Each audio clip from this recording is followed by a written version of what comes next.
G'day everyone and welcome to A New Way to Lead. So we're recording this on the 11th of March 2019, so whenever you're watching it, welcome to you all. Got by Tony and Rhonda as part of the program on. They're actually a couple of special people too because they've done our Masters program as well. So guys are pretty much almost experts at this, if not getting an upgrade.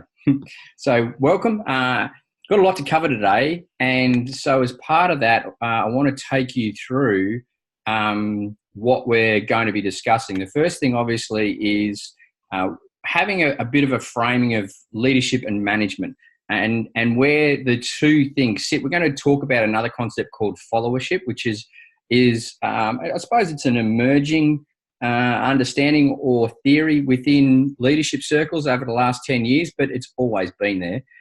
But then from there, we're going to step into what actually harmonic leadership is and the evolution that I'm suggesting that we need to take as far as moving from where we're going to a new harmonic form. From there, what I'll do is outline the course over the next 4 months or 16 weeks for you. Then we'll have a look a bit more detail at harmonic leadership and the stages of the evolution of it. There are a number of paradigms. Harmonic leadership is not a model. It's more a way of being as opposed to even thinking. So when we say being, we're talking about not only thinking, but feeling in all aspects of self.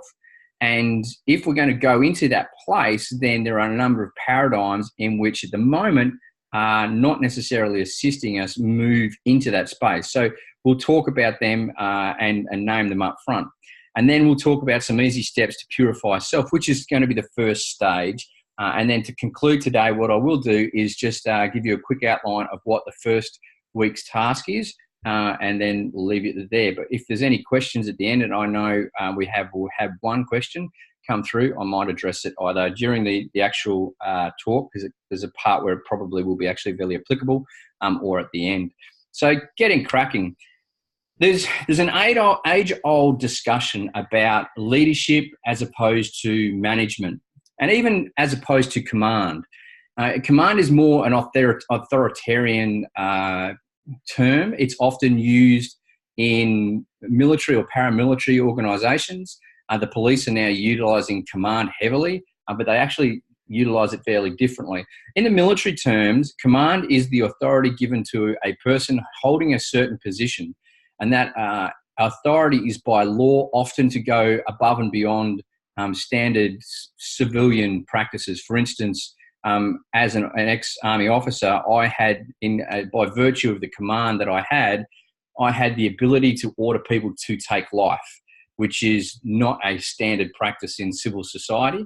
And so the command was the authority through given channels to do that. This is very different, though. I'm going to leave that aside because it actually opens up a lot of rabbit warrens and many holes that I'm very happy to discuss with people offline if they want. But bringing ourselves back to leadership and management, the big things we've got to look at as far as leaders go is leading is a human function. If a person is leading simply from their head, they're missing a lot of the actual aspect of leadership. I was having a beautiful discussion with an ex-AFL captain the other day, and one of the realizations that he had was that he sensed he was a great manager as the captain of his football team, as opposed to leading from an emotional and understanding the human dynamic factor. And so part of the things that his evolution is to get this better understanding of that, so he can then impart that to the current generation of captains in his sporting code, which I think is actually a beautiful altruistic endeavor and certainly much needed. So the big thing is leadership is a human function. As leaders, we have followers. I like to always say when I got out of the military and I started this public speaking game, as I call it, I had to speak a different way to get people to listen to me. I no longer had the pistol on my hip and the rank on my shoulders for people to sit there and actually listen. And there had to be a different reason and a different motivation for people to actually want to and desire to listen to what I'm actually imparting and or joining a vision to move forward in a certain direction. I'll get to that in a minute. influence is the art of leadership, and understanding people has to be essential for the leader to be able to actually make that happen in any way, shape or form. Therefore, yes, it is people focused and it's vision orientated. So what I mean by vision orientated, it's a leader's, most of a leader's job is in either relationship or setting the vision and manicuring the vision and communicating and getting people to buy in, or even selling the vision to the team. So that vision is a dynamic thing. Any vision that goes static ends in disaster, or ends in bankruptcy or insolvency, or just nothing happening, going around in circles. So the big thing is for visions. A great example, I suppose, is when an organisation loses relevance, their vision has become static. A case in point, the Return Services League, or RSL of Australia, they've been going through quite a large-scale uprooting and reevaluation of where they fit into the veterans landscape within Australia, because for a certain period they became pretty much irrelevant to the contemporary veteran. The older veterans were starting to die out. The World War II veterans were dying out. The same with the Vietnam veterans. So their membership was really dwindling, and they didn't necessarily feel they were impacting the veteran space in a way in which would be reevaluating. So they've been going through a large-scale reevaluation of what their vision is to make it relevant to a contemporary veteran. So always maintaining that vision that's the role and job of the leader, and part of that is setting direction. And that's whether or not it's exclusive. In other words, you're directing that leadership, directing that vision or that direction, or whether it's inclusive and the leader assists the team develop their direction as well. There are always times, and we'll talk about this further in the course, there are times for both. You're going to find that there's many concepts we talk about which will be on a spectrum, everything from decision making, from analytical through to intuitive, everything from setting direction, which is exclusive to inclusive. There will be a spectrum of these different things that we as leaders, it's our job to realize in the situation which one is best and which one is most needed. And not only most needed, but which one suits the situation the best. And that's where a leader really starts to fly when they get an understanding of this. The other thing is the leader's realm is the questions. Questions. I always say in all the leadership work that I do, the tools for the leader is all about setting the questions. And I've just realised I'm not sharing my screen, so you guys can't even see my screen, can you? Righto, I'll just quickly change that. And you will now see the screen. Have you got my screen now? You didn't see it before though, did you? Ha!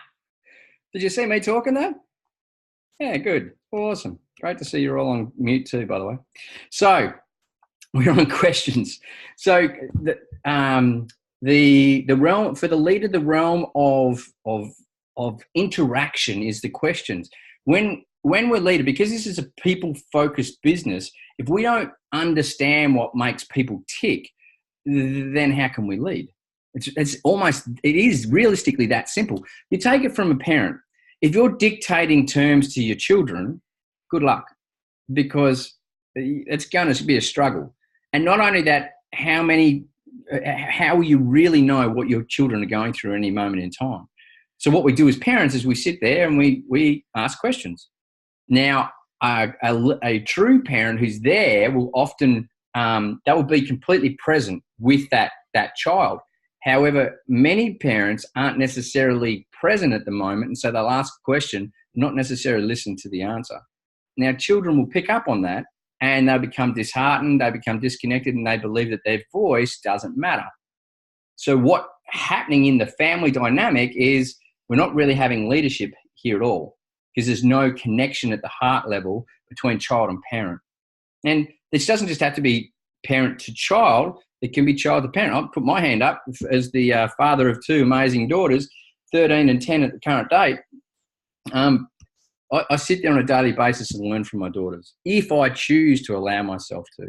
And that's a big thing. When we're leading, no matter what the team is, be that family, the community, an organisation or a sporting club, then if we don't listen, and the question is the realm of listening and our ability to listen, then we're not really going to understand the pulse of our actual team. And therefore, how can we know what the health is? Now, let's bring this to compared to management. This is a very short list, obviously only 6 that I'm picking at the moment. And we can go into a lot more detail, and I'll send you some further information about this later. But as far as managing goes, managers have subordinates. A manager's position is an authorised position, gazetted position. And so they'll have responsibility to the organisation that is fairly categorical. The manager directs as opposed to leads. So they're far more, there's not as much toing and froing. Matter of fact, often there is no to and fro. It is like this, do that. There is work focus to a manager. So they are after the key performance indicators, the KPIs. They're pushing to meet these type of things. They're very systems orientated, procedurally focused. And so that's dictated by work. They enact the vision. They don't create the vision. A manager's role is not the creation of the vision. And from there also, they plan the details of the direction that's been set by the leaders. So they also, therefore, they don't really necessarily ask questions. They dictate what's got to happen. You can see it's far more clinical. Actually, it's left brain. Leadership has been talked to being about right brain. I'm going to suggest it's actually not right brain as such. It's whole brain. So it dips into the left brain and it spends most of the time over in the right brain. But when you can connect the two, that's when you truly get inspirational leadership. Those people that are really out there, they can see the vision, but they don't just get stuck on the vision being out there. They know how to bring it back to the present moment, and they know how to generate it and manifest it. And that is for any visionary, one of the biggest hurdles they'll have is the ability to actually manifest the dream. Everyone can dream, but there's a lot less people who actually enact that dream and manifest that dream. And that's a huge one. I just want to touch now on followership. We'll talk about this a bit later in the course when we talk about know people, but followership is just an understanding of why people follow and how to utilize that and maximize that as leaders, and realize that not all leaders are general managers or CEOs or what they call C-based positions. And it means that quite regularly some amazing leaders will be just within the team. They might have no positional authority whatsoever. And this diagram gives you a really good indication. If you can see my cursor now, you'll see that up the top, we're talking about independent critical thinkers. Down the bottom, we're talking about dependent uncritical thinkers. Those that are proactive, those that aren't. Those that can think for themselves within a team structure, those that just have to do what the team says. We're talking about active. In other words, these people, they really get it, and passive. These people, they don't get it. And then obviously smack bang in the middle, you just get a survivor who just marches on. So you'll notice up the top right, across the top left, we've got alienated followers. In other words, they're independent critical thinkers, but they're not active as followers.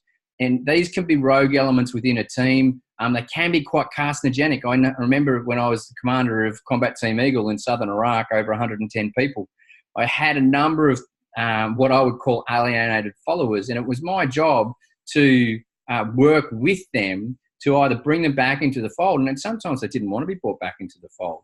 So I had to realise what their motivating factors were and utilise them where they would best fit. And some of those soldiers, they were amazing soldiers. They just were there for different reasons. Down the bottom, obviously, when they're dependent and they're dependent on what is said by the team, they become sheep. And these people, they're really quite, it becomes time intensive and energy expensive to actually deal with sheep within your team. There will be certain functions that sheep are supposedly great for. You just look at the Industrial Revolution, the onset of industry and the hierarchy within industry. Lots of people just look at the factory worker as the person who's the great sheep. They just get in, they come in on the bell, they do what they're meant to do, and then they leave. Like I say, when you're dealing in that space, you've got to really understand what people's motivation are. And there will be people in teams out there that simply want to be sheep. And us as leaders, knowing that, and with compassion and understanding, utilizing them in some way, shape, or form which best works for everyone, is something to really keep in mind. Effective followers are the ones who are really critical thinkers and very active in being involved in the team, etc. And these are amazing people that can be really, when we talk about a leader's job is not to breed followers, a leader's job is to breed leaders. These people are what we're talking about, effective followers. So they're the people that are really out there, proactive. They understand, they're completely bought into the vision, and their motivations are really clear and really, really worthwhile. If you drop down to the bottom, you'll hear yes people. Now, these people, sometimes as leaders, we can trip ourselves up and think we've got an effective follower, but actually we've got a yes person. Easiest way to find out is to start asking them questions and feel the motivation in behind the answering to the questions.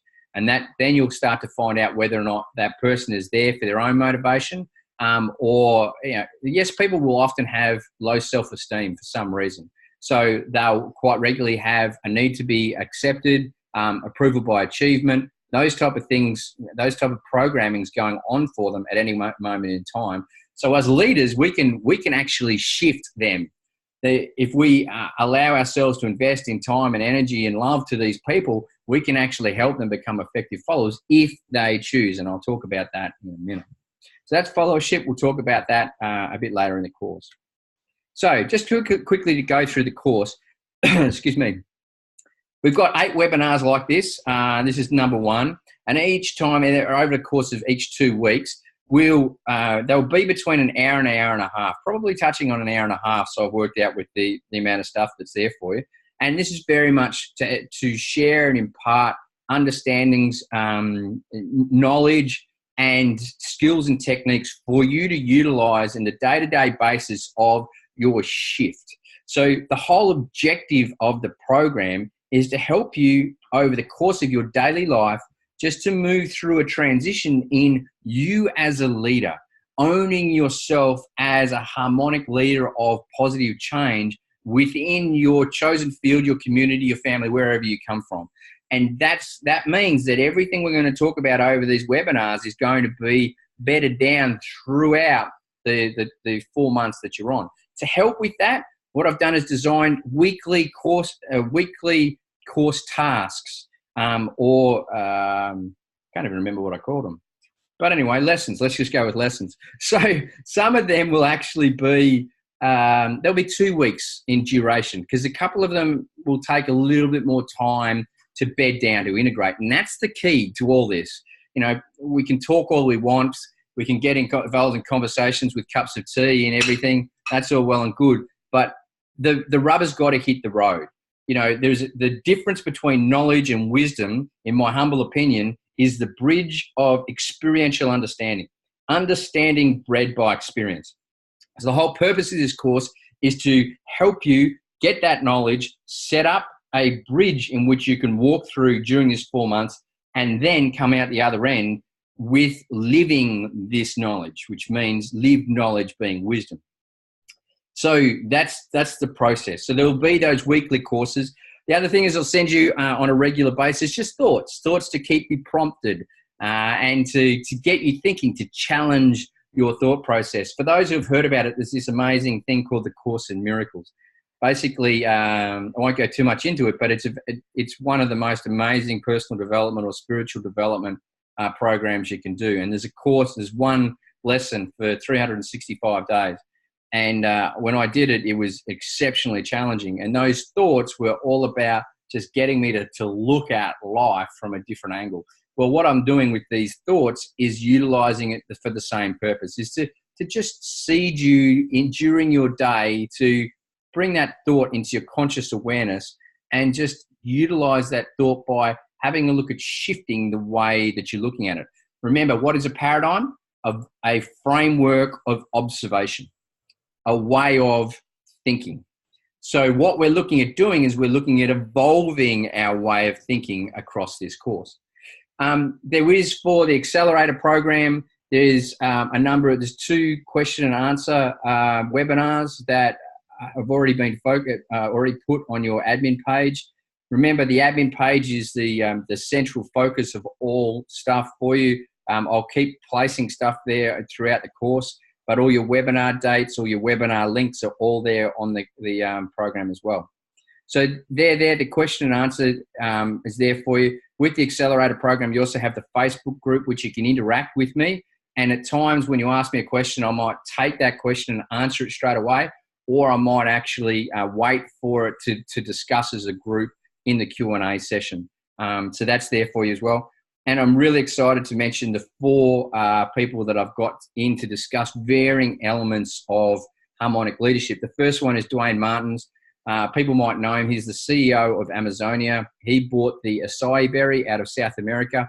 He's got an incredible story. But in essence, in 8 years, he brought the acai berry back into Australia from the Amazon, started a small store corner store in South Fremantle, and built it to a $32 million international company that currently owns some land within about 4,000 acres, I think, of Amazonian rainforest, where they pay the locals above local wage just to make sure that they harvest in the traditional ways, which causes minimal impact to the actual forest. He's very, very aware of all the component parts of every single product that he puts on the shelf.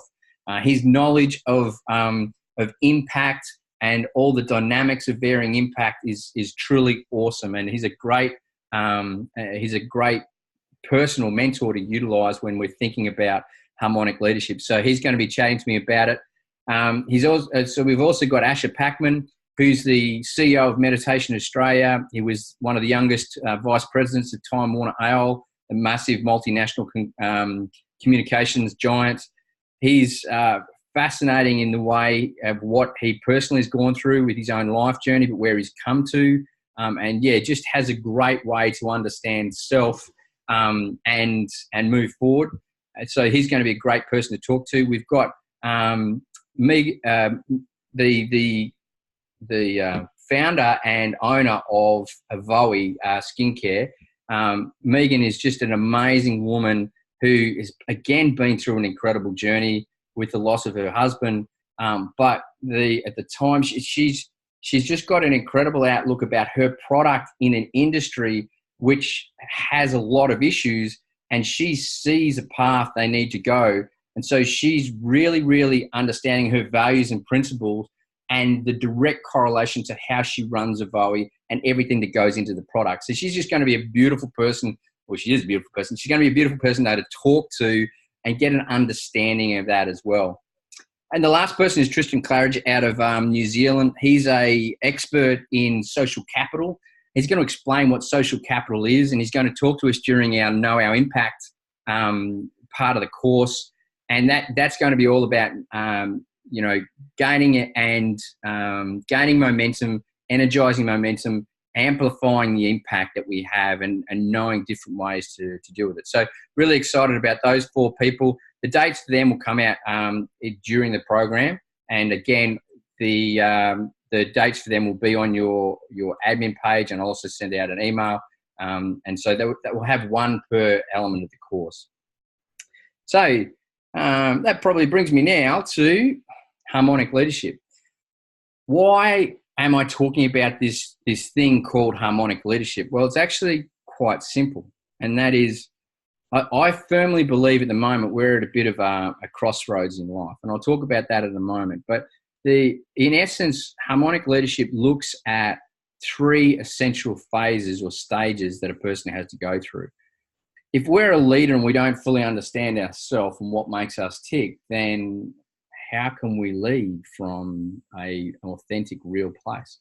Now, authentic leadership is a whole theory in leadership at the moment. You've got books like North Point by Collins, many different things talking about the understanding of what authentic leadership is. In our evolution moving to harmonic leadership, it's not just about understanding ourselves, but it's understanding how we are part of the whole. And I'll talk about this in a scientific form in a moment and why it's so impactful at the moment. So if we don't just know ourselves, it's going beyond knowing ourselves. It's going down and having the courage to go inside and truly heal some of the behaviors and personality traits that we've developed over time. Now, we'll talk about the mind, we'll talk about the subconscious mind, and I'll bring you in on Psychology 101 so you understand this in some detail. But in essence, your personality has been formed by a series of decisions that you make over the course of your life based on the impact your environment has had on you. A truly self-centered person within self person will be able to impact their environment, not the other way around. And that takes a lot of healing. It means that you act from emotion, not in emotion. We'll talk in depth about emotions during the course. We won't talk about emotional intelligence. We'll talk about two concepts, emotional literacy and then emotional intimacy. Literacy meaning you can read them. Intimacy means you're at one with them. And when you're at one with something, it no longer governs you, you govern it. So that's where the progression of a true leader will be healing their internal personal wounds, purifying themselves to come to a point of being completely intimate with all aspects of self, physical, mental, emotional, and yes, something deeper inside self to spiritual. I will touch on this right now because it will be touched on during the course. Spirituality has, over the course of, I suppose, Hollywood and, we've got in our current day, we've just had in Australia, George Pell, who was the banker for the Vatican Bank. So he was in charge of the Vatican Bank. Can't remember his exact term, my apologies. But he was the most senior person within the Catholic Church of Australia. He's just been indicted on a number of counts of child abuse, which is, I understand, sad and extremely sad for the people that are involved. It's bigger than this, though. And, the church has had many hits to it and has meant that not only are people leaving because of that, people are leaving because quite regularly the church has lost any contemporary relevance to a lot of people. So that's meant we've got a lot of people in society that are living simply day to day, not really understanding where they fit into life. They're very lonely. They feel powerless. And we've got adverse mental conditions on the up and up, yet we've got more health professionals than ever before. This has an impact on who we are, the people that we lead, and the impact that we want to have on society. If we don't realize, if we don't understand this, if we don't understand what makes ourselves tick and therefore what makes other people tick, then we're not going to be able to lead. These are people, average people in our everyday life. I just had another amazing mum just lose a 13-year-old child to suicide last week. And that's two amazing people that have lost their children in the last month to suicide. And these parents, they're amazing people. They're beautiful, loving people. And people go, why would their children look to take their own life? It affects everyone in some way, shape or form. And there are reasons for that I won't go into now. But the point is, if we understand and heal our own wounds, we heal it not only for us, we heal it for everyone else. DNA, and cellular biologists are now explaining what the ancients have known for so long, that our DNA holds genetic information, which often will be trauma, coming down our genetic lineage. So by allowing ourselves to go into the moment and heal that wound, we actually change the structure of our DNA. We turn off switches. If anyone wants to know more about this, look at epigenetics or the Genome Project. So it's explaining how when we take ownership, we take personal leadership to purify ourselves, we literally will never understand the dynamic effect that we'll have on generations to come. Personally, I went to war. I came back an individual who'd lost himself. Matter of fact, half of me didn't come back. Instead came post-traumatic stress, depression, and suicidal ideation. So I know this space personally. But I chose a different path because I chose it. This is in the essence what it's all about. And I've never had a relapse of post-traumatic stress, depression, or suicidal ideation since then, because I got to the causal wound. Now, we're going to talk about causal issue, identification, and resolution during this program, and this is a lot to do with it. But the big thing is I chose a different path. I chose to heal myself, and I've become what I would say a more impactful leader than I ever was beforehand, because I did things often by accident as opposed to doing them consciously. And so that's what this program is going to help us do, is to become conscious leaders in harmonic change. And by able to do that, we need to first understand why we're doing the things we do, and then make a conscious choice. No, that no longer serves me. And so we're going to go down a different path. And week one's activities will help you actually do that. The second part is unify people. To do that, we need to understand how people work. We need to understand group dynamics. We need to understand what are some real key motivators for people, but not only the motivators, how to utilize that motivation, how to utilize strengths within us, to be able to corral the troops to move forward. But it's different. Now, that's realistically old style leadership. Harmonic leadership goes deeper than that. Harmonic leadership looks at unifying people for something bigger. Now, there's a concept called service leadership or servitude leadership, which I really love the whole concept, and a lot of spiritual organisations will talk about servitude leadership. And this, I feel, has quite a lot of great elements to it. But it's about going above and beyond ourselves. It's realising above and beyond the team as well. And this is where it comes to the final part, is amplifying your impact, amplifying our impact. And for this to occur, there's a number of defaults that need to happen. And one particularly is we need to, one, get out of our own way. And two, we need to let the ego, we need to see the ego and realise what it is. And then we need to be able to move and transcend above it. Now, transcendence is a concept in which I'll talk about. I'll talk about scientifically, I'll talk about emotionally, and I'll talk about mentally. And you'll have a series of skills and techniques and understandings that I'll give you over the course of the course or the program to actually practice that on a daily basis and on to take these skills from now on. I think it's a song in The Greatest Showman, isn't it? From now on. I won't go there because you'll run. But anyway, that's aside.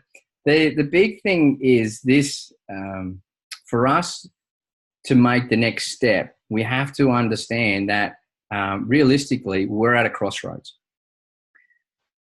What's this crossroads I'm talking about? There is incredible scientific and sociological dynamic change happening at the moment. You just have to look at what's going on in the United States at the moment, even what's going on in Australia at the moment. You have to look at the education systems and a lot of kickback at the moment to NAPLAN and testing things within Australia, but also it's not just Australia, it's any form of, what's the terminology for it? Any form of grading in an old sense, that NAPLAN, conformity to a grade. And you've got to be careful what I'm saying, because it's not that the grades are incorrect, like A, B, C, D, E, so that you understand the relevance of your progress and of your performance, but it is having a standardized, that's the term I'm looking for, standardized approach to education is really starting to have a dramatic effect and being called into question. Just look at Finland, who totally dissolved their educational system and rebuilt it from the ground up based on an outcomes-based approach. Truly revolutionary, truly amazing.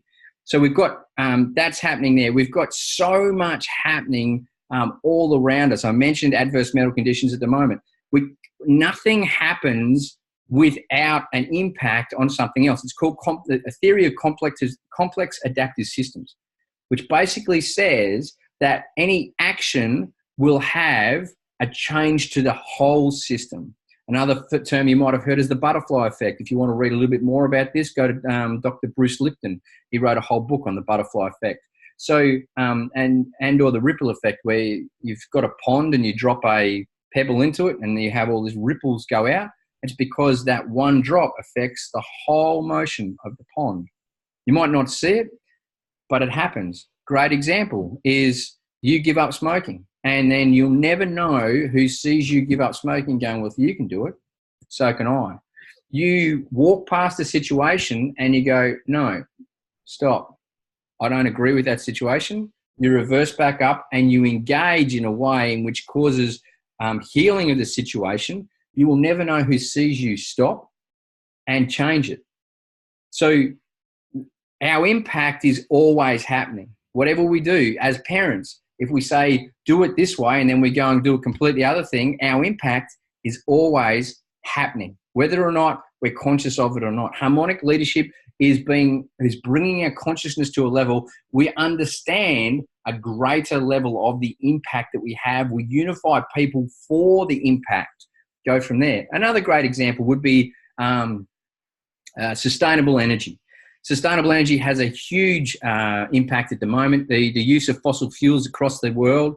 You just look at the mining and look what's just happened. Look what's happened in the Florida Keys and the whole dropping of. It's not just leaks. The reason why it's so many issues over there is the actual oil drills themselves weren't the issue. Is the whole seabed collapsed because they were extracting so much oil. So you do that and you rupture the actual container that the earth has for this for the oil. So you've got an understanding that fossil fuels are not assisting us anymore. So what do? We go to solar. Everyone's wanting solar at the moment. Well, here's the big tip about solar. A solar panel at the top end of the market is around 45% energy efficient. It's very, very low as far as energy transference efficiency. So then not only that, a solar panel has a lifespan anywhere between 15 to possibly 35 years, dependent on the actual panel. Now, the issue with that is you can't put that panel once it's done into landfill because of the actual stuff that it is made of, the molecular compounds that it has, they're toxic.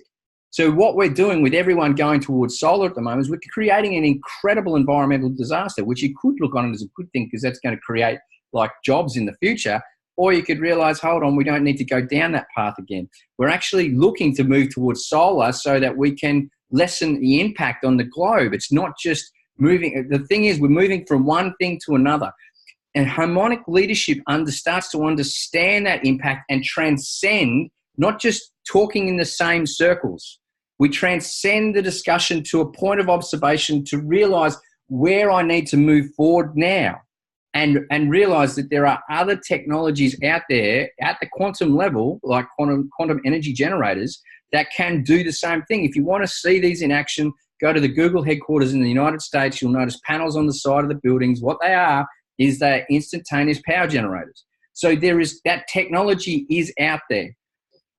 What the whole point of that example is to realize that as harmonic leaders, we need to elevate ourselves out of the discussion. And people will go backwards and forwards in circular arguments. Circular arguments are not the space of a harmonic leader. Harmonic leaders look above the situation and with compassion, they observe and they have the ability to then inject and unify people towards the actual thing that people are wanting. What are people wanting as far as energy goes? We're wanting minimal impact on planet, if any impact on planet, and enabling us to generate the power that we can utilize in our daily lives. Now, that's a golden objective. So let's elevate ourselves out of this discussion, come back to this point, and then go central on what is the best way to achieve that. Harmonic leaders see that whole picture. And then by allowing themselves to unify people, by talking to them in a way they hear, they can unify and move forward, which amplifies your impact. And that's a huge one for this space.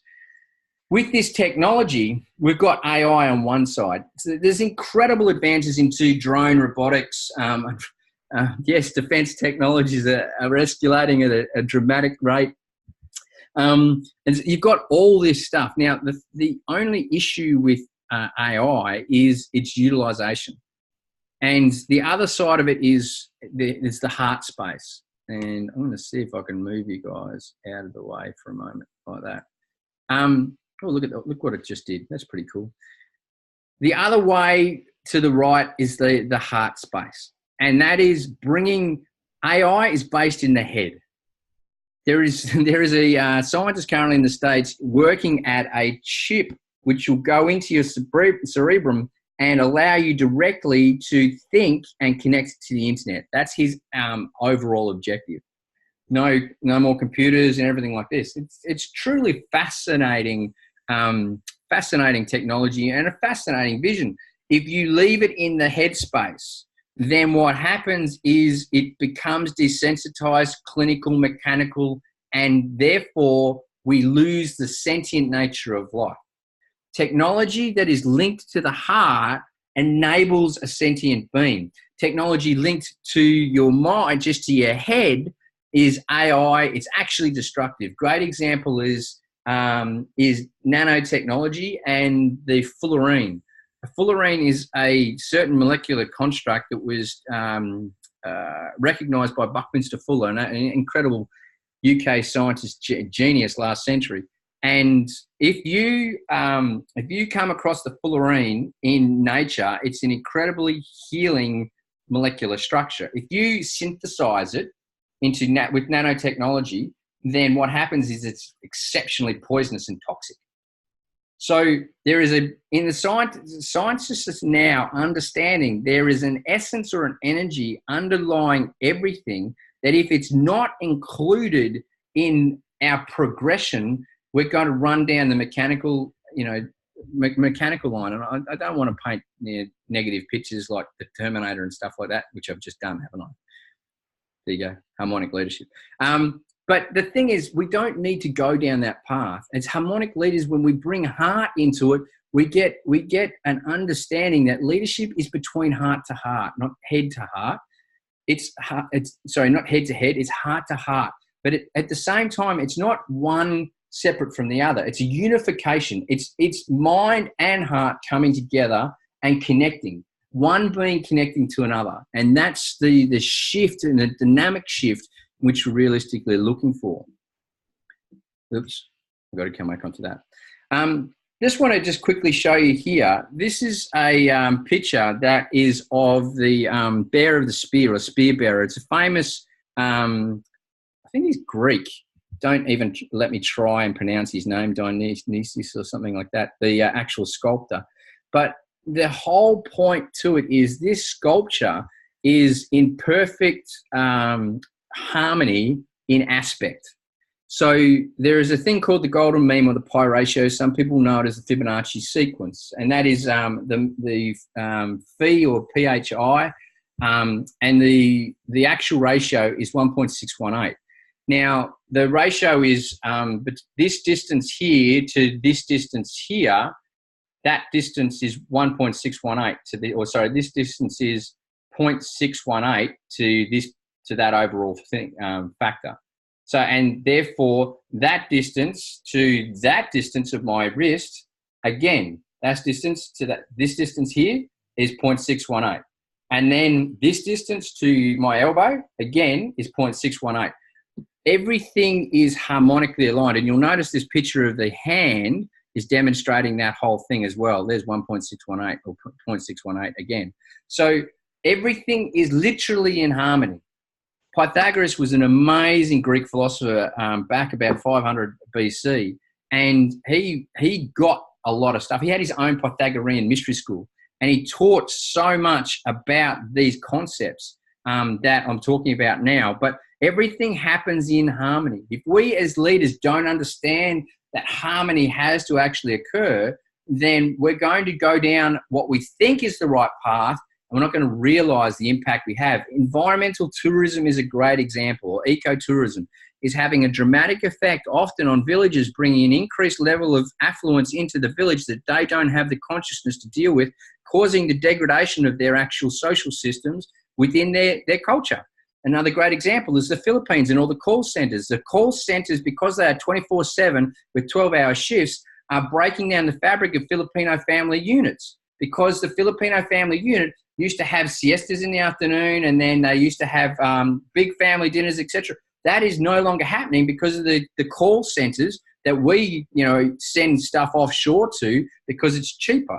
When people are doing that and saying, oh yeah, it's heaps cheaper, it's heaps cheaper. Yeah, it might be cheaper, but what impact are you having over there? And this is why I want Dwayne Martins to come on and talk about this, because he gets this at an incredible level.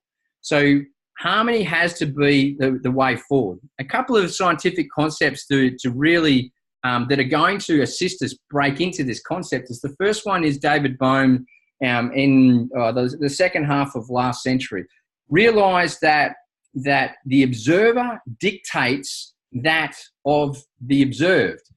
wave particle theory came out about this at the quantum level. And he realized basically, if I take a particle microscope and look at something, I'm going to see a particle. But if I take a wave generator and look at that through a wave microscope, I'm going to actually see a wave. It's the same thing I'm looking at. The context of the observer dictates the observed. And if we don't understand this as leaders, then we'll go to the observed all the time, trying to fix the observed, not realizing, oh, just wind back and realize, what glasses am I looking at? Is this a challenge right now, or is it an actual opportunity? And that goes to the whole point about the crossroads. And that's my point. We can look at AI, we can look at our heart, but realistically, when we're a harmonic leader, we will naturally go towards a heart-based concept, because we'll look at the impact and the diverse impact that we're going to have on people. And it's a really important concept, and something which will creep right through. At the quantum level, again, there's this thing called quantum entanglement, which actually confused the crap out of Einstein. Even one of the most smartest guys around, it confused him quite deeply until they brought in a concept I'll explain in a moment. Now, quantum entanglement basically states that if something is created in unison, two parts are created in unison, one will have an effect on the other. So if this is spinning to the left, this will spin to the right. They are completely entangled. And it's the observing of this thing which will actually make this thing go the other way. It's quite phenomenal. And what this is actually, so why is this important to us? Because it's all about the field of potentiality as opposed to possibility. Possibility is a leader goes, oh, I can't do that. I can't do that. I can't make change here. My community is too dug in. Everyone's doing things the old way. Everyone's negative, blah, blah, blah, blah. That's a powerless understanding. That is a concept within here, a belief system with you, a paradigm within here, which is powerless. And it's not helping you. Harmonic leaders realize that the way we look at things will be the way that we see things. And not only that, effect here has effect here. And so when we realize everything is naturally entangled, then we can gain an understanding of where to place influence in impact, which will create a dramatic flow-on effect. We've referred to this as the butterfly effect. The reason why Einstein wasn't a massive fan of quantum entanglement initially is this thing called locality. Because back when he was developing the theory of relativity, E equals mc squared, space-time was looked on as a singularity, like a singular construct. In other words, this cup is just here and everything is based around the cup. Not realizing that this cup is only there in relation to me. And it actually isn't there for you. It's there for me. So non-locality means that when you realize that something in space-time is not actually at a fixed point, even if you go deeper than this, you'll understand that electrons that are meant to be associated with atoms they're in a field of probability. In other words, that field of probability is there's about it's about 70% chance that electron will actually be in location, in physical location to the atom or the nucleus of the atom it's meant to be in association with. Or it might be the other side of the universe. And they've done scientific experiments which prove bilocation. In other words, something existing in two places at one time. Why am I talking about all this? Cheese is my nickname, sorry. James, why are you bringing in all these quantum level, deep, holy cow type discussions? The field of understanding of consciousness is really shifting. Our understanding of self is shifting. From Pythagoras to now, well, actually probably we're going back full circle. But you never go full circle, and I'll explain that later in the course. You never come back to the place you ever are, because you're always moving, you're traveling in a spiral motion. And that's actually a really big concept for a lot of people when you think, oh, I'm just back here, same place, look at me, nothing's changed. Everything has changed. It's the eye of the observer. Remember, the observed dictates the observed. And when you realize you're on a spiral trajectory, you'll actually understand that, and it changes and reframes your paradigm you have. These quantum level understandings have dramatic effect to the way we as leaders interact within self and interact with others to create an impact. When I realized, for ages we've talked about I'm the master of my reality. What does that mean? You know, the Invictus poem by William Henley is a truly powerful, bit of prose. And it ends with saying, I'm the master of my fate, the captain of my soul. Well, how do we do that when we feel that life is impacting us as opposed to us having an impact on life? Quantum physics is now demonstrating that we actually are, in any moment in time, having an impact on life, whether or not we think it exists or not, whether or not we believe we're having that impact or not. The age-old adage that a lot of people who believe in God use, which I think quite funny, doesn't matter if you believe in God or not, he exists anyway. I think it's a great way to think about this. This interaction, your interaction of life is happening whether or not you think it's happening or not. It's happening in an unconscious way. Harmonic leaders bring the unconscious into the conscious. We become what's called consciously competent at understanding the dynamics of the creation of reality in a way in which is unifying of purpose and harmonic of impact. And that's the real key. Unifying of purpose, harmonic of impact. And it goes from there. So, just quickly moving into the last stage that I want to talk about before I give you some purifying steps. There are a number of paradigms that we've got that are a bit of an issue that will keep us stuck in this dog-eat-dog mentality. Now, most leadership constructs at the moment, this is why I believe harmonic leadership is a step forward in the evolution of understanding leadership. Quantum leadership is another great theory which deals a lot in what I'm talking about. I believe that harmonic leadership is basically bringing quantum leadership back into the soul. So, but at the moment, most leadership constructs are talking about the situation as it stands. Harmonic leadership doesn't do that. Harmonic leadership elevates a person out of the situation to be able to have the power to shift into the realm of possibility as opposed to probability. And to do that, it becomes great responsibility when you actually realize as a leader the power you have. You know, when I realized I had 110 soldiers' lives on my shoulders when I led troops into southern Iraq back in 2006-07, the responsibility on my shoulders, I felt really, really heavily. Matter of fact, that's one of the reasons why I actually suffered post-traumatic stress. So responsibility can be a burden if you're looking at it incorrectly. And we'll talk about responsibility in detail during this course, because as a harmonic leader, we need to be one with the ability to respond and realize what responsibility truly is. Yes, the etymology of many words will help us see the gateway to actually transcend to a point of harmony. So that's what a lot of the course will be. It will be bringing concepts which you're familiar with, giving you a different way of thinking at it, breaking through some limiting beliefs that you may have, equipping you with skills to actually utilize that concept in a completely different harmonic way. And that's what a lot of this harmonic leadership will be about. But one of the paradigms you need to get through is conflict is a human condition. No, it's not. If it was, babies would constantly in conflict. Conflict is a learned condition. And when you realize conflict is actually a controlling mechanism utilized by people, yes, it is. Putting two sides in conflict is a way of controlling two sides. Funnily enough, that's what a lot of people can. When you realize that, you can transcend conflict.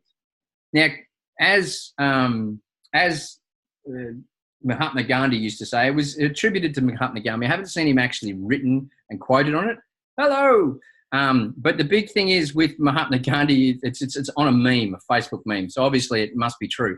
And he says, he's quoted as saying, be the change you want to see in the world. Now, I actually don't care if he said it or not. It's such a powerful, powerful statement. Be the change you want to see in the world. Conflict is not a human condition. It's when we realize that if we go inside, we can create change in here. We realize that it's bred by fear and shame. So how do we transcend, as harmonic leaders, how do we transcend any need for conflict? How do we go from being the warrior to being the elder, or being the warrior to being the master? Well, the way we do that is by going inside and realizing where the fear and shame sits within, healing that wound, coming to a point of forgiveness of self and others, so then balance comes. A leader without balance is liable to trip themselves up. And the impact that they'll have will often have collateral damage. So us as leaders moving forward in this area, it's hugely pertinent and pivotal to actually bring that healing space back into us before we go out unifying people and impacting the world. The other thing is it's built on a scarcity mentality. And the scarcity mentality is huge. It's that thing which says there's only a pie in the world and I'll get this little piece of it. It's the fact that Australia is meant to be the land of opportunity, but also the land of the middle class, which means I'm allowed this much, no more. Because otherwise I'll get chopped off at the knees or shot when I put my head above the parapet. So all these little terms that we're hearing in society, all these little societal beliefs underpinning stuff, they'll often be bred from a mentality or a field of consciousness, of which the scarcity mentality is one. The other thing is this conflict is a human condition is sparked by the ego. And it's based also in the fact of competition.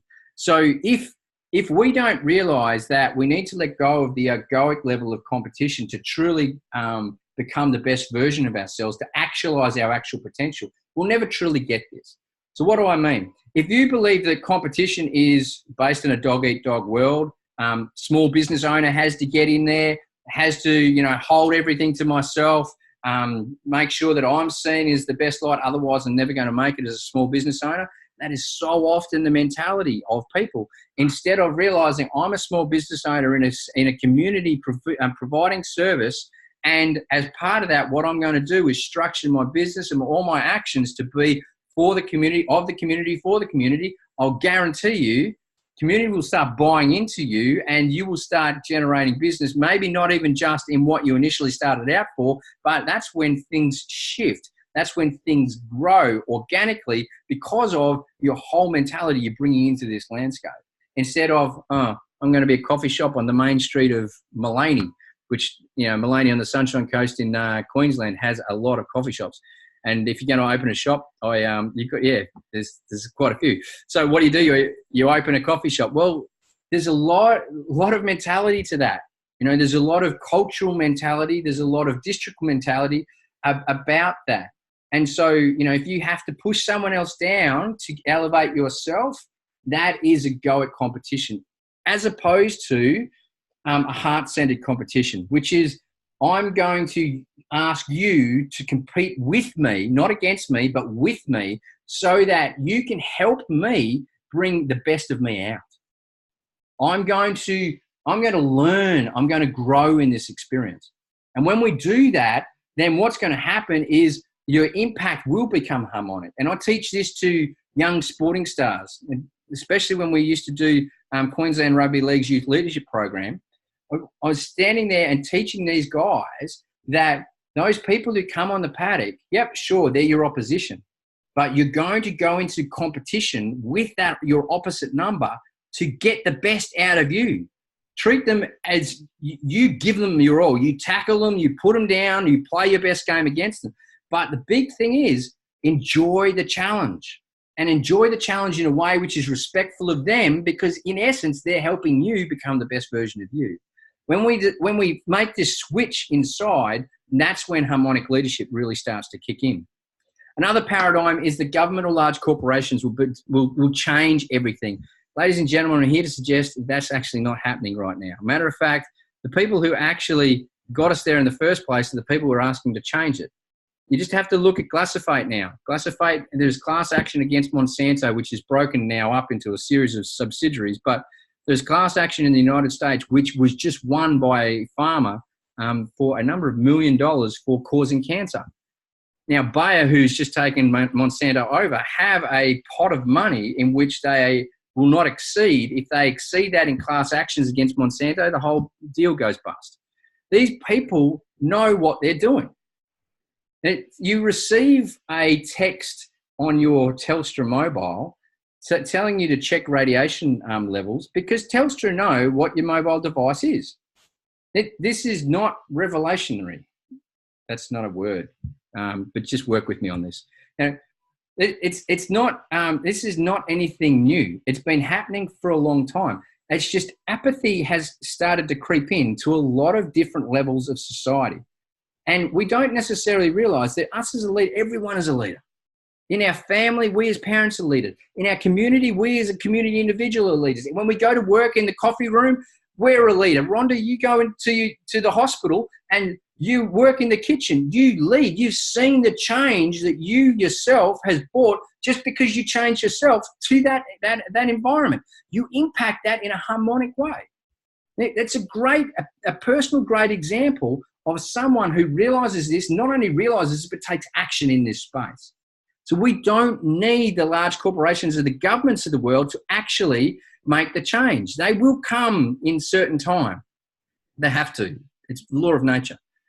We have a think about Buckminster Fuller, who I mentioned earlier. Buckminster Fuller said, never bring down a system. Always provide a viable alternative.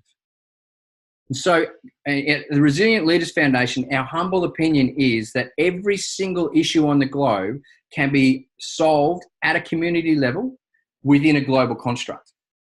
It has to be done at a community level because each community is different, and it has to be in a global construct because we're so networked right now.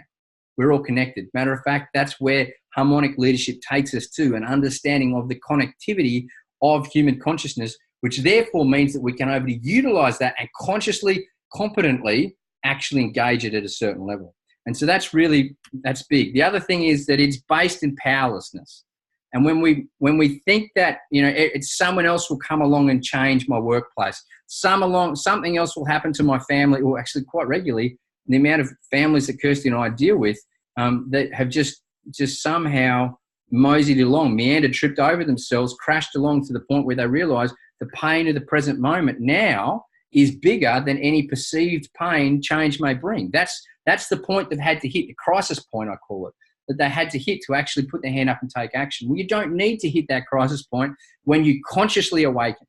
There's a massive difference, by the way, because a lot of you who will be listening to this will realise the difference between awakening and becoming conscious. They're two different things. When you awaken, you realise that something's wrong. When you become conscious, you actually see what is wrong, but you become empowered to change it. So there's a step between awakening and becoming conscious, and it's a big thing. This program is actually all about the latter, having that awakening to the point of being conscious. It's for people who have started to wake up and actually know, right, I really want to make an impact in the world now in a way which is not going to cause collateral damage. We've done so much of that already, but how can I make a unifying harmonic impact in the world? That's what this program is about. And it starts with taking your own power back, realizing your own sovereignty. And Who Am I to Lead is another great example. If I grab you guys and swing you over this side, I want to say, hey, look at that. I'm working the Zoom thing out. Who am I to lead is so often a thing that I hear so many young people, leaders of all generations actually say, who am I to lead? Well, my question to you is, who are you not to lead? Marianne Williamson's quote from Return to Love, which is a book I've got there on my shelf, all about it's our greatest fear is not that we're inadequate. Our greatest fear is that we're powerful beyond measure. She goes on to say, but who are you not to do this? Who are you to suppress God's given gift? And that's a really amazing thing when you really look at it.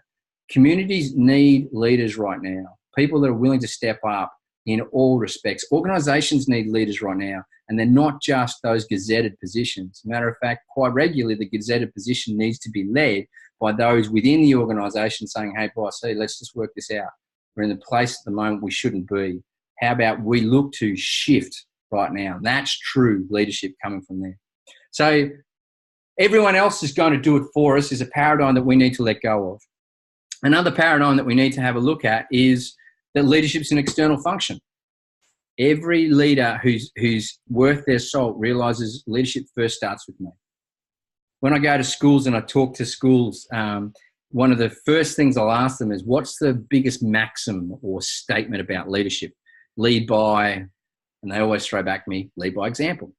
And I turn to them and I say, I'm going to use a technical term here, ladies and gents, I hope you don't mind. That's the biggest crock of shit I've heard.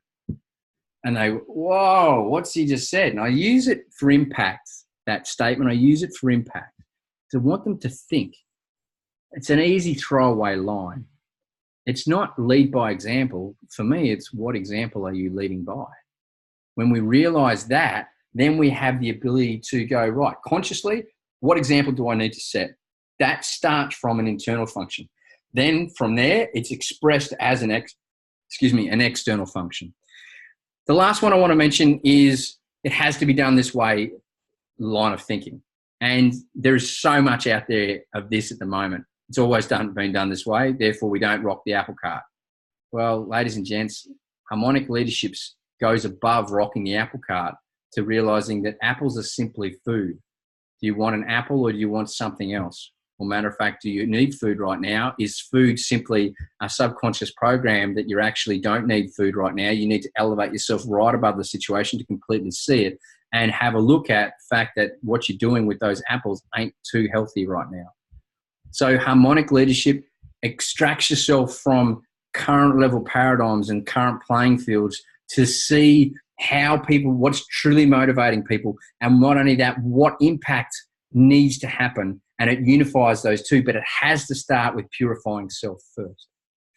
So the final thing I want to talk to you about today is, before we wrap up, is this thing called purifying self. Now, the first module is going to be all about purifying self. And it'll go for about 6 weeks. So it's a series of 6 weekly activities, and 3 of our webinars will be talking about purifying self itself. Then we'll go into knowing people, and then we'll go on to impacting your impact. So purifying self, it starts, and I wanted to give you just some really simple things to do. Rhonda asked a beautiful question on the forum before, the Accelerator Facebook page, about what's the difference between routine and structure. And I thought that's actually a brilliant question.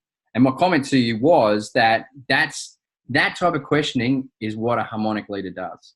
They don't just take information verbatim. Managers take information and then act from that information. Leaders analyze everything. They take that information and they look at the relevance, they look at the source, they look at how it fits into everything they're doing.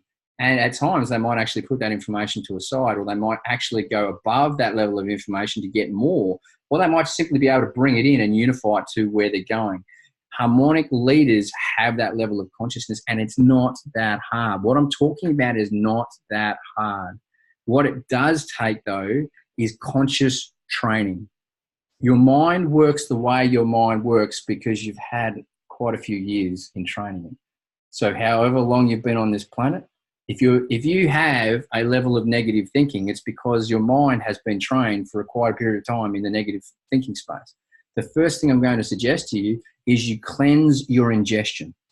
Now, I don't just mean what you eat here. Yeah, I do. Leaders that have a poor diet, your physiology is a system. So if you ingest McDonald's, it has an effect on your whole system. You will feel literally heavier. Heavy foods make you feel heavier. Because your digestive system has to gain the energy, it has to draw the energy from somewhere to actually process all that and move it forward. So if you're not investing in yourself in quality ingestion here, you're not investing in yourself full stop. So purifying, you're increasing your water, but also filtering your water. You don't know, fluoride is actually a neurotoxin that over time in excessive amounts will actually calcify a thing called your pineal gland. Your pineal gland is pivotal in production of serotonin, melatonin. It looks after your circadian rhythms, in other words, your sleep cycles. And it's also got a lot more other things that it's involved in. So in other words, these things that are in your water might not necessarily be the best for you. So do you have pure water? Purifying food is a big one. I'm going to leave that there. Here and here are the big two that I want to talk about. We just spent some time at my father-in-law's place for 2 days, and the TV is always going. And so this morning news program was on. In Australia, we call it Sunrise. And it's just a morning television show. Every half hour, on the half hour for 5 minutes is the news. So my girls are watching this program, and I've gone, beautiful, because we homeschool the girls. I thought, what a beautiful training opportunity. So what I did is help them watch the news, and the first 5 articles were all based in anger and fear, were the two predominant emotions that were underlying those stories. And if they had have asked themselves with each story that came up this one question, how does this affect my life? one of the stories was of a murder. It was a very graphic murder, especially for 7:30 in the morning. But it was a very graphic murder, and my heart goes out to the family that was involved in this. My heart really does. But at the same time, how does this affect my child's life? And what it is actually affecting my child's life if they ingest it in the way that it is being programmed on TV to be ingested. So I talk to them about what emotions are the underlying all the articles, and then consciously choose to whether or not they absorb that or not. Now they say, well, I can just walk away and just leave the TV on. Your subconscious mind picks up everything in your periphery. So by leaving the television on, you are still being impacted by it.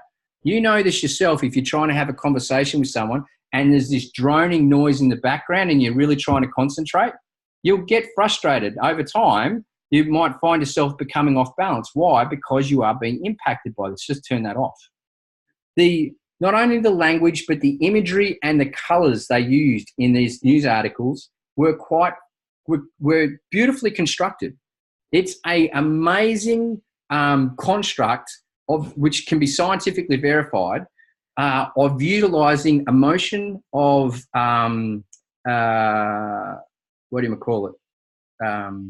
emotion, visual, and sound, all coming you at one space. So yeah, it's quite fascinating. Did one of you guys? Yeah, you got to go, Tone? Yep, cool, mate. Thanks for that. So what I'm going to suggest is you have a look at what you're ingesting in here and here. There are conversations that you're having currently. I'm just going to go back for a tick. Sorry about that. Conversations you're currently having that I'm going to suggest will put you off balance. They're the ones that get you fired up like this. And you go, why are you having that conversation in the first place? You can walk away from it. I've had people in my life that will try and get me. They'll try and go fishing and they'll try and draw me into a conversation. No, can't do that anymore. Why? Because I'm consciously engaging a conversation. Do I want to do it or not?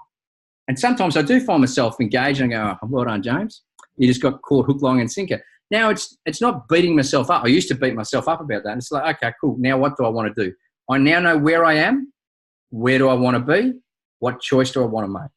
Simple questions about in the moment cleansing my ingestion, and it's a really big thing. So have a look at what you're reading, what you're viewing, the conversations you're involved in, the groups, the family and friends groups that you're there. There was a guy called Darren Hardy who wrote or was the editor of Success magazine, and in a book he said there are people you spend 5 hours with, you should spend 5 minutes with. There are people you spend 5 minutes with, you shouldn't spend any time at all with. And I thought that that's just a really succinct way of saying it. There are people in your life who are no longer serving you. That's not a slight against them. That's actually all about you.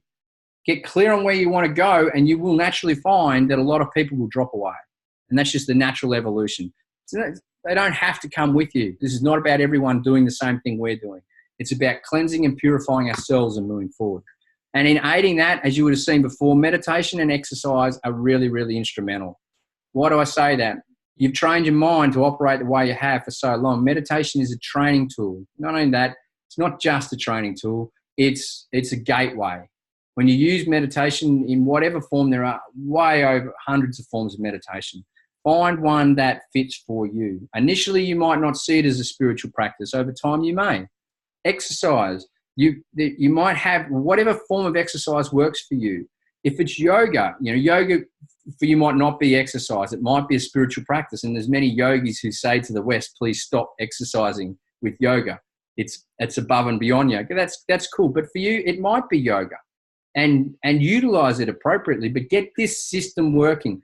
If this system is not operating at its higher level, then what you're going to find is you're going to be buffeted and you're going to be affected and everything like that. And as a leader, means you're going to be off balance.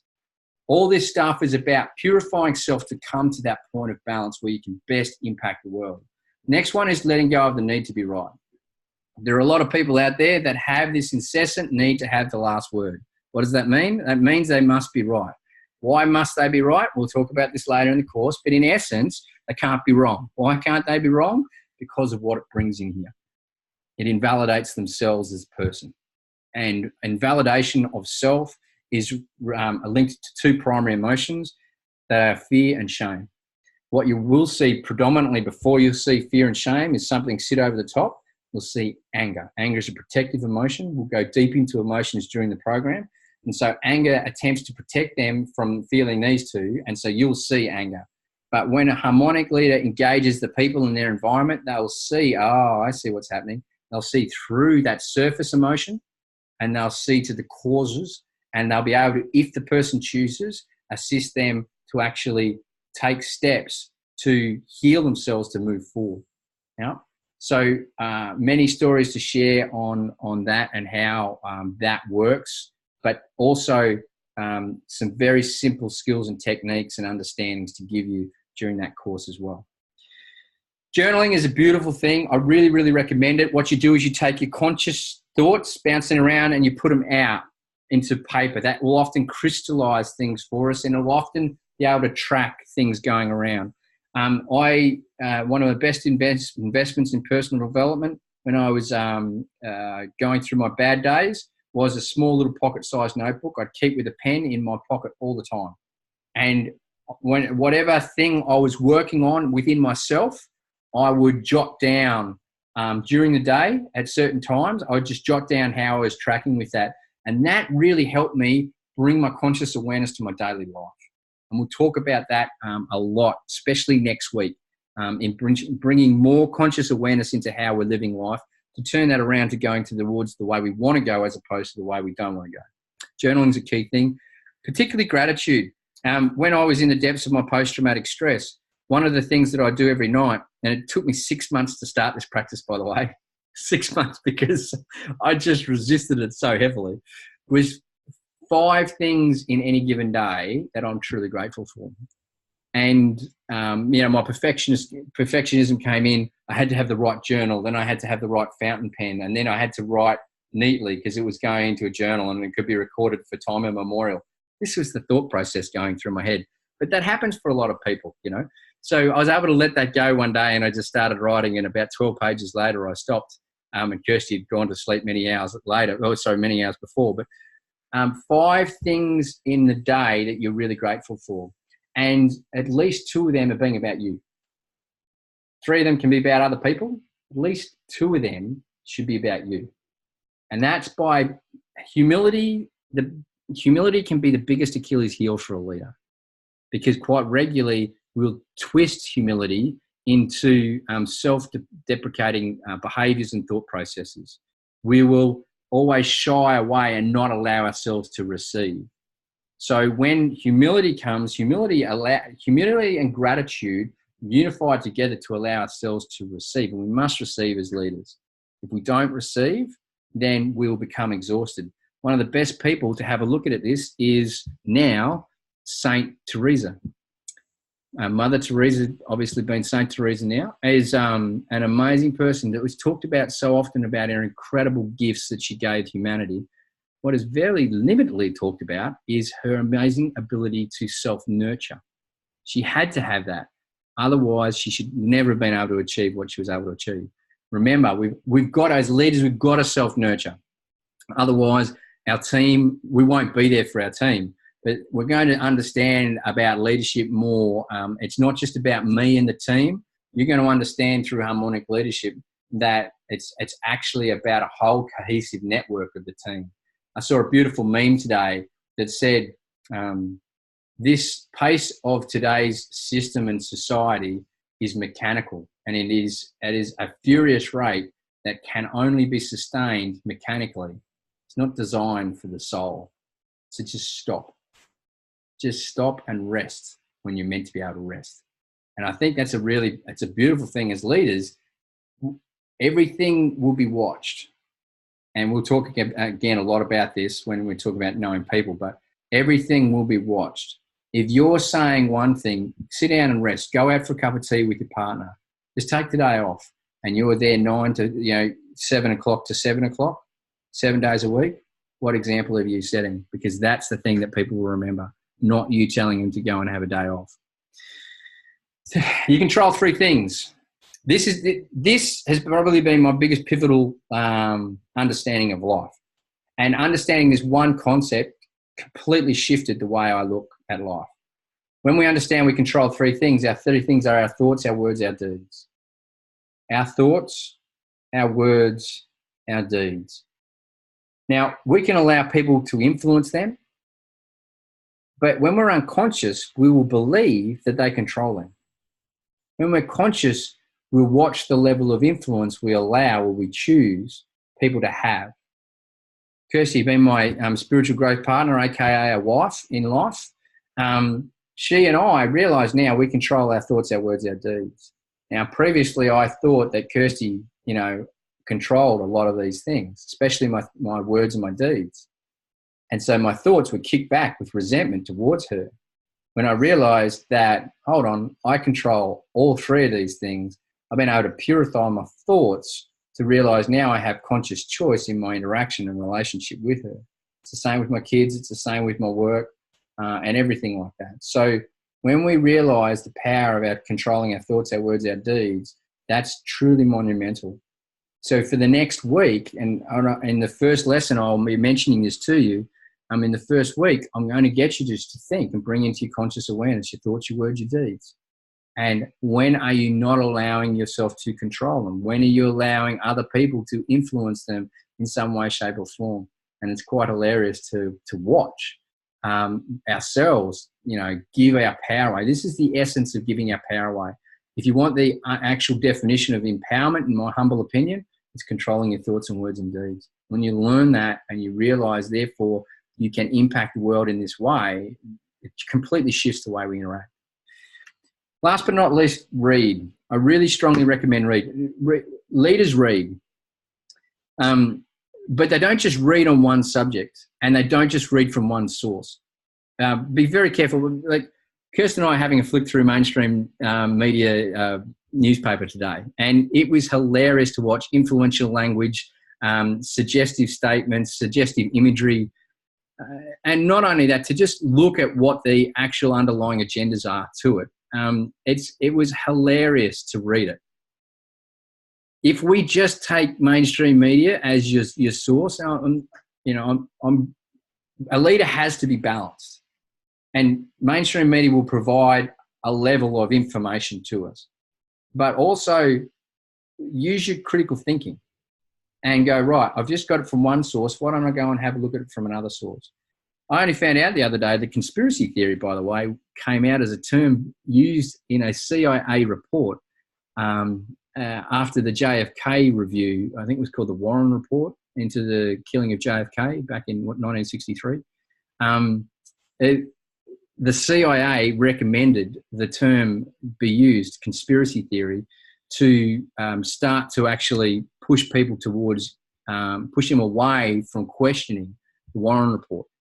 So my military training has had, I did a number of courses, one particularly called information operations, which is the ability to get into an adversary's mind and the population and talk them in certain influential ways. That type of practice should not be, when I was taught, should not be used on your own populace. The American Supreme Court authorised psychological operations to be utilised on their own population. So, it's out there. People have alternative agendas. I want to basically finish up today by leaving with one thing that I start my workshops, all my programs with. Please do not believe a single thing I say unless you know to be true in your own heart. Now, there's probably the best psychologist ever to walk the planet, did so 2,500 years ago. His name was Siddhartha Gautama, otherwise known as Lord Buddha. And he said that to his followers. He's an enlightened being. So for an enlightened being saying that, he's probably got a foundation of wisdom to it. And I've always said that. On this course, please use your own mind. Please question everything. Questioning brings a level of understanding to you. So if you've got a question of me, please throw it back. Use one of the forums to do that. If you're working through something and you hit a block, please reach out, because it's in reaching out and asking the question. Your question is probably bubbling for someone else. They just haven't asked it yet. And by you asking it, aka, oh, I haven't got to your question on routine and structure, Rhonda. I mentioned it, but I forgot about it. I will finish on it. But that's a great question. And by you asking the question, you benefit the group. So, you know, with the online program, using the accelerator program that have your own Facebook page, please utilize that and discuss, not just, you don't need just me to do it. Just discuss amongst yourselves, because that'll help you grow. Rhonda had a question about what is the difference between routine and structure? What a beautiful question. So routine, look at the day. Routine is having a series of things or sections of the day which become routine. They happen one after the other after the other. It's just a pattern of behavior that you get yourself into. Structure is slightly different. Routine happens within structure. You don't necessarily need routine to have structure, by the way. But structure is an overarching framework that allows for thoughts, words, and deeds, for allows activity, for allows to being in a day or a week or a life. So structure is provided by projects. It's provided by vision, a personal vision. You don't have structure if you don't know where you're going in life. Now, the flip of that is that someone who's completely come to a center place inside doesn't necessarily need to have a certain goal that they're heading towards, because the journey is the goal for them. Okay, so there are many different people. We talked about spectrums before. One person is goal orientated, the other is in this moment, present moment orientated, and then there's everything in between. There's a spectrum. Neither is wrong, neither is right. Matter of fact, you can go from present moment orientated to goal orientated and back to present moment orientated all in 30 seconds. So it doesn't matter. Just being aware of this though, and therefore bringing conscious choice is key. It's pivotal. So structure is about having a framework of moving forward. Routine is a series of patterns, generally behavioral patterns, which allow you physical, emotional, and mental, and therefore spiritual context and nurturing. Does that answer your question, Rhonda? Yep. Awesome. Righto. So the first lesson will come out by the end of the day. It should be in your inbox. If you don't get it, please let me know, and I'll make sure you get it in some way, shape, or form. The next webinar will be next Monday. Wait for it. I don't even know today's date. Oh, it's the 11th. Next Monday, the 18th of March. Remember, all webinars are New South Wales timing. So, and that's going to stay right through until June. So I'm pretty sure there will be a changeover where daylight saving on the east coast of Australia will change. But so yeah, it will be and anyone who's overseas and looking to shift their timings, just go to your time calculator and put Sydney in, and they'll be able to find out where you sit into reference to that. So the next webinar will be on the 18th, where we'll go more into purifying self, understanding what makes us tick, but not only understanding what makes us tick, get some skills, techniques, and understandings to actually allow us to bring that conscious choice into it. Trust you got a lot out of it.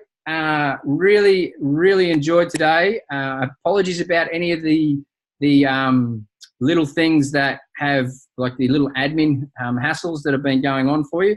Like I said, this is the first time I've run this course, so please interact with me. And if I need to shift stuff, a great example was the web page from private to password protected so that everyone could get access to it.